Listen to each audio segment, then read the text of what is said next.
So it's the most beautiful day here in Canberra today. It's almost midday, it's around 5 degrees, and it's a crystal clear day. It's also 2.5 months since I launched my first video and became Dana full-time, and around 18 weeks since I started the hormone replacement program. Lots of people are now sort of sitting down with me and saying, Dana, tell me what it's really like. What are you really experiencing?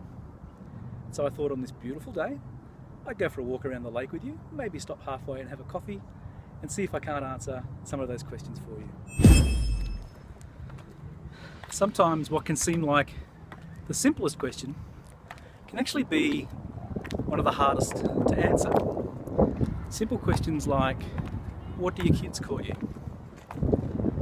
Well, they can't call me mum because they already have a mum.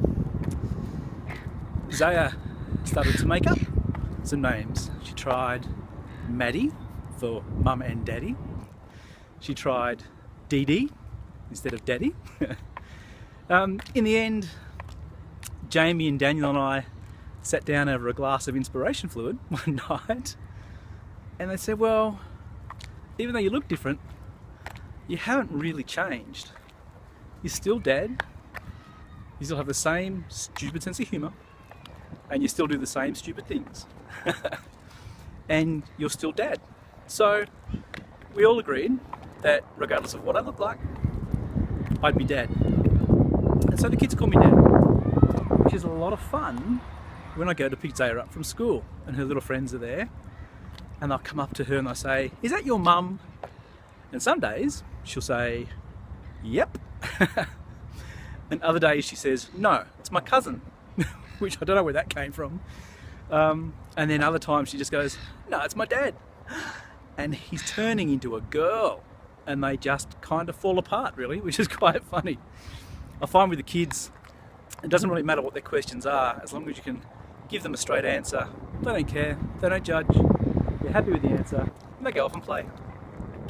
Another great, really open, seemingly simple question is, so what's changed? And there's a couple of answers to that. The first is, I used to think I was a fairly empathetic man.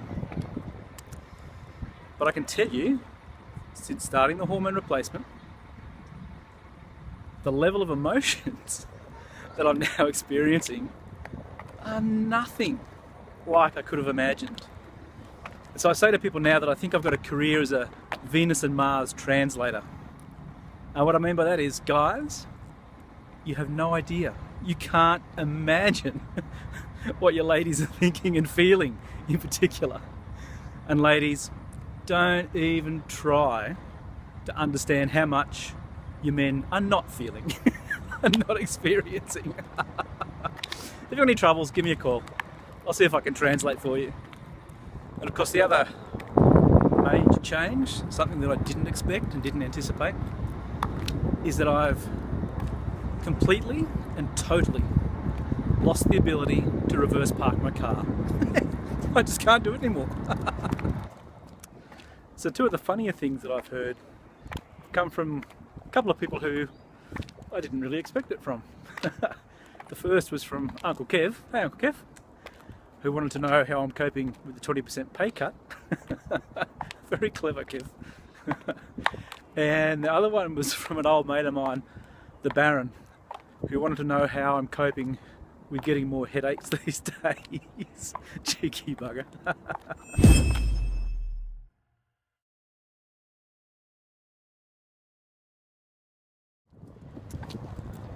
People have also asked, what's the toughest thing that I've experienced? And have I really experienced any negatives? Well, there's kind of a couple of answers to that. It's fair to say that while on the whole I've been really blessed, and that I've received no direct confrontational negatives or discrimination or any unpleasantness at all, there are still some people in my world that are struggling to come to terms with my change. And I completely accept and respect that. And so there are some relationships that are changing, and we just need to work through that. And hopefully over time we'll be able to. So probably toughest thing that I'm experiencing or finding the hardest is, despite the fantastic relationship that I have with the kids, I do have a lot of guilt around removing the masculine from the role of dad. So even though they say I'm still the same and that I don't change, and even though we have conversations now that we would never have had in the past, we're close, we laugh together, we cry together, which they're handling really, really well. For me, the guilt around removing the masculine is something that I need to learn to deal with and to be okay with. Another question that a few people have asked me is, will I have a boyfriend or a girlfriend?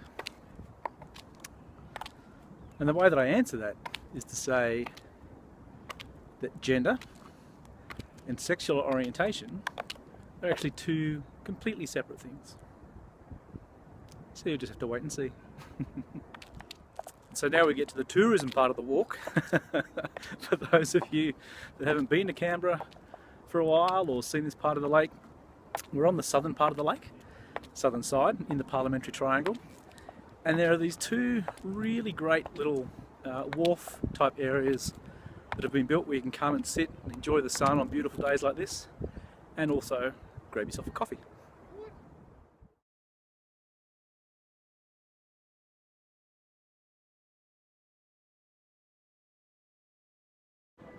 So surprisingly, there haven't been too many really awkward moments.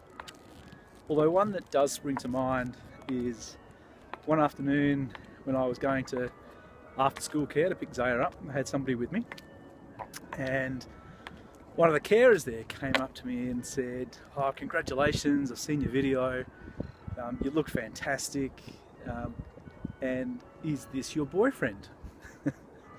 And I turned to the person that I had with me, and they looked as perplexed as I did. And so I turned to the carer and I said, "Thank you. No, this is my son." And so Daniel couldn't quite cope with being assumed that he was my boyfriend. Poor kid. He'll be in therapy for years. So over my shoulder behind me you can probably see the coffee shop, which is where I'm about to head. But I just wanted to say I hope you enjoyed the walk around the lake. Thanks for your interest in what I'm going through. Thanks to everyone who's on the journey with me. It is an exploration. I've set out specifically with no specific goals in mind other than to follow my heart, to be authentic, and to be the happiest that I can be. So if you have any more questions, send them in. I'd love to answer them. Time for coffee. See you later.